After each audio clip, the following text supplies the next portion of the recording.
Hey there, welcome to my room at the Fontainebleau, Miami Beach. Come on in. The bathroom is immediately on your left when you enter the room, with a standing shower. Directly across is a closet with a safe. This standard room is in the Versailles Tower. There are 2 double beds. You have a small seating area with a desk and a television. There are snacks and a mini fridge, but they are both sensor controlled, so they are not included in the room. My room didn't have a balcony, but I did have a partial view of the beach, so let's go down and see it. Along with the lounge chair, there are other beach amenities included in your stay.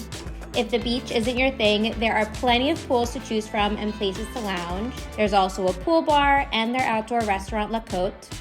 There's also the Arcadia Date Club pool that runs every Friday through Sunday.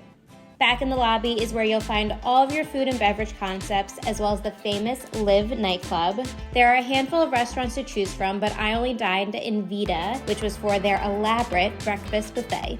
There's also a fitness center and the very relaxing Lapis Spa. I hope you enjoyed checking out the Fontainebleau, Miami Beach with me. For more information, check out the link below. So until next time, I'm Allison Berger, and don't forget, I'm FunSized.